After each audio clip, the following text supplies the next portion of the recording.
இதனால் களப்பணியாளர்களும் முகவர்கள் முதலீட்டாளர்கள் மோதல் ஏற்பட்டு அவமானம் தாங்க முடியாமல் நிறைய பேர் தற்கொலை செய்து கொண்டார்கள்.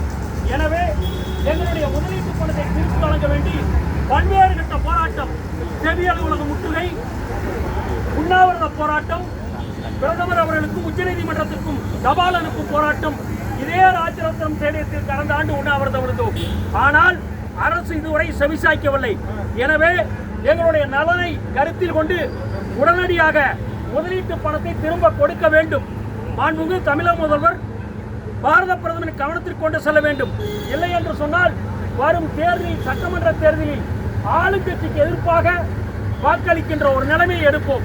எனவே அரசு எங்களை அழைத்து பேசி எங்களுக்குரிய நிவாரணம், எங்களுடைய முதலீட்டு பணத்தை கொடுக்க வேண்டும். பத்திரிகை ஊடகத்துறை நண்பர்களை ஒன்று சொல்கிறோம்.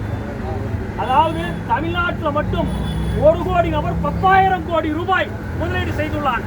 இப்ப திருப்பரங்குன்றத்தில் பாத்தீங்கன்னா நீதியரசர் என்ன சொல்றாருன்னா 6-5க்குள்ள தீபம் ஏத்தணுமா. 6-5க்குள்ள தீபம் ஏத்தாதனால கண்டம் நீதிமன்ற அவமதிப்பு சொல்றார். இப்ப தீபம் அங்க ஏத்துனா என்ன, ஏத்தலின்னு என்ன, யாருமே பிரச்சனை பண்ணல.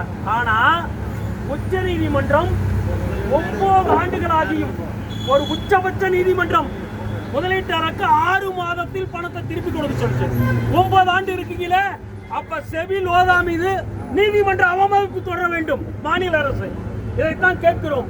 இல்லை என்று சொன்னால் ஒட்டுமொத்தமாக தமிழகத்தில் இருக்கின்ற அத்தனை களப்பணியாளர்கள், முதலீட்டாளர்கள் ஒன்று சேர்ந்து மிகப்பெரிய ஒரு போராட்டத்தில் ஈடுபட உள்ளோம். செல்லராஜாமணி, விவசாய முன்னேற்ற கழக நிறுவன தலைவர். சார், இப்போ அந்த நிறுவனத்தோட தலைவர் அதை ஆரம்பிச்சார், அவர் இருக்காரு. அவர் நிர்மல் சிங் பாங் ஒரு சாதாரண பால் வியாபாரி, அவர் இறந்து விட்டார். அந்த நிறுவனம் எந்த தவறுமே செய்யவில்லை. முறையாக முதலீட்டாருக்கு 5 ஆண்டுக்கு ஒரு முறை முதிர்வு தொகையுடன் வட்டியும் சேர்த்து கொடுத்தார்கள். ஆனால் செபி திட்டமிட்டு இந்த நிறுவனம் நமக்கு மேல் வளர்கிறான் என்று முக்கியமிட்டு முறைக்கியது.